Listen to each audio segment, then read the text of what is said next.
Hello दोस्त, कैसे हैं आप लोग। उम्मीद करते हैं अच्छे होंगे और अच्छे से पढ़ाई लिखाई कर रहे होंगे। हाँ तो मेरे भाई, आइए कक्षा 12th के हिंदी में गद्य खंड लेकर आपके पास आए हुए हैं और इसमें देखेंगे कि कौन सी पाठ्य आपका निबंध है, कौन कहानी है। तो मेरे भाई, आइए बिना समय व्यतीत किए हुए हम गद्य खंड को देख लेते हैं।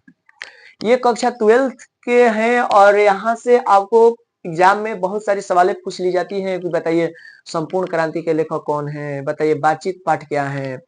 ये तमाम सवालों की जवाब हम इस वीडियो में आपको देंगे। तो आइए देखते हैं। पहला है बातचीत क्या है। तो बातचीत देखिए मेरे दोस्त, अगर आप कक्षा 12th में हैं तो आपको पाठ्य पुस्तक में दी गई है बातचीत एक निबंध है और बातचीत को लिखे हुए हैं बाल कृष्ण भट्ट। बाल कृष्ण भट्ट। और हमको याद पड़ रहा है कि आप आसानी से याद करेंगे। बातचीत बा से स्टार्ट हुआ और यहाँ पर भी बा बा बा बातचीत बाल कृष्ण भट्ट। और ये चैप्टर जो है निबंध है। तो बातचीत किसने लिखा? बालकृष्ण भट्ट जी।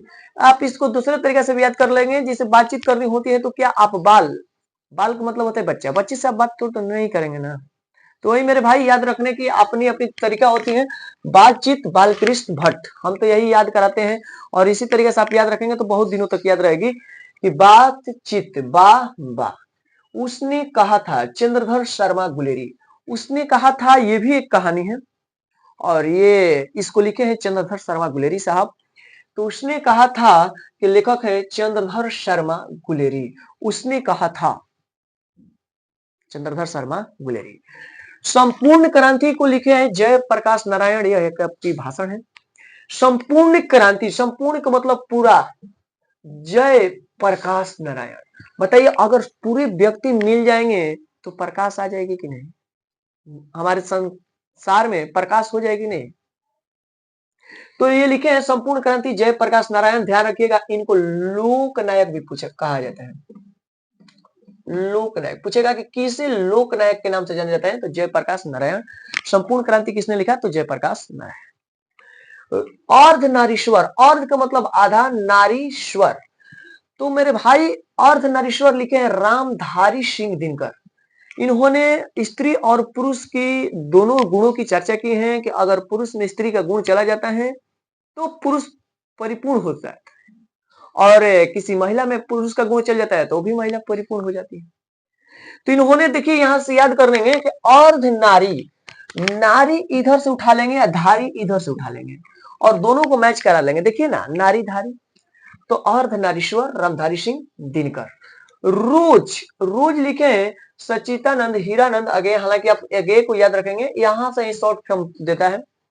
रोज एक कहानी है जिसमें आप लोग मालती को पढ़ेंगे, आप उसमें उसके पति महेश्वर को पढ़ेंगे। उसका एक बच्चा है जिसका नाम टीटी है।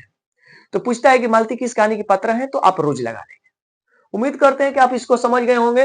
रोज लिखे हैं हीरानंद, सचितानंद हीरानंद अगे जी। उसके बाद लिखे हैं एक पत्र और एक लेख। एक लेख और एक पत्र लिखे हैं भगत सिंह, जिनको शहीद आजम के नाम से जाना जाता है। इस बात को भी ध्यान रखिएगा, शहीद आजम किसे कहा जाता है? तो भगत सिंह। जो लिखे हैं एक लेख और एक पत्र। ओ सादानीरा, ओ सादानीरा लिखे हैं जगदीश चंद्र माथुर।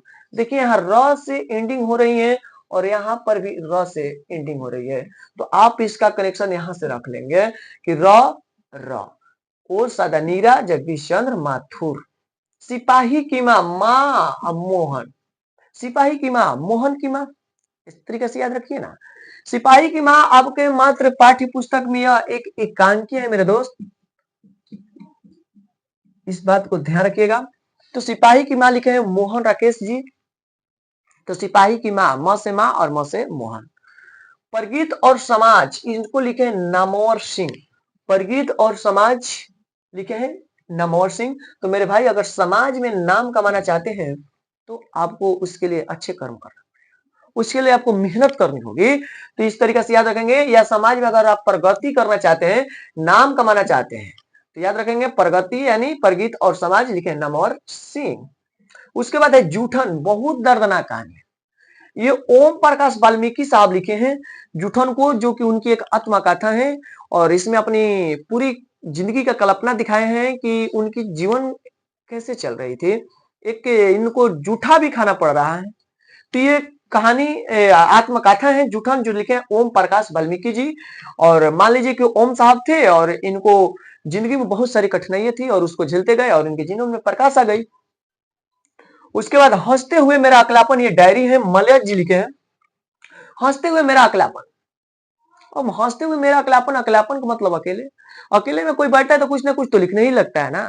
तो अकेले बैठिएगा तो याद रखेंगे कि एक डायरी है और इसको लिखे हैं मलयज। याद रखेंगे हंसते हुए मेरा अकलापन, और मान लीजिए कि अकलापन में जब बैठेंगे तो अपने मन की बात लिखेंगे ना, तो याद रखेंगे मलयज। तिरिछ, ये भी एक कहानी है और तिरिछ लिखे हैं उदय प्रकाश जी। इसमें जिसको आप लोग भोजपुरी में बीच खपड़ा बोलते हैं, तो उसी की इसमें कहानी है तिरिछ। शिक्षा को लिखे हैं जी कृष्ण मूर्ति साहब। शिक्षा को लिखे हैं जे कृष्ण मूर्ति। और कृष्ण जी की मान लीजिए कि आप याद करने के लिए बना सकते हैं कि कृष्ण जी का मूर्ति वही बना पाएगा जिसके पास शिक्षा होती है। इस तरीके से याद रख लेंगे। आप भी बताइए ना, मूर्ति बनाना कोई आसान काम थोड़ी है।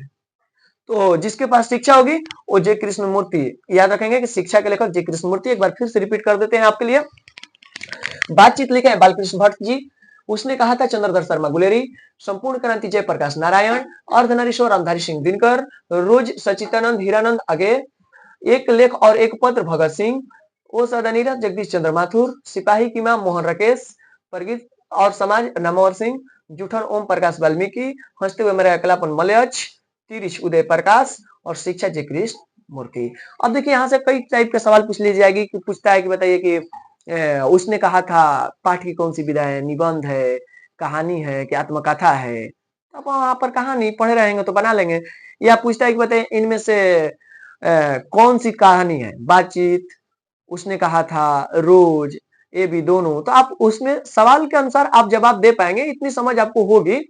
या कभी कभार आपसे पूछ लिया जाता है कि बताइए बालकृष्ण भट्ट द्वारा कौन सी पाठ लिखी गई है, या बालकृष्ण भट्ट के पिता का नाम क्या है, माता का नाम क्या है। इस तरीके का सवाल आपके सामने आ सकते हैं। तो उम्मीद करते हैं कि आप हमारी बातों को समझ पा रहे हैं। और मेरे भाई सबसे और आसान तरीका है कि आप इसको एक दो बार अपने से भी इसको कॉपी पर लिख लीजिए और यहाँ से यकीन मानिए कि जरूर सवालें आपके एग्जाम में आएगी। तो उम्मीद करते हैं कि ये वीडियो आपको अच्छी लगी होगी। धन्यवाद।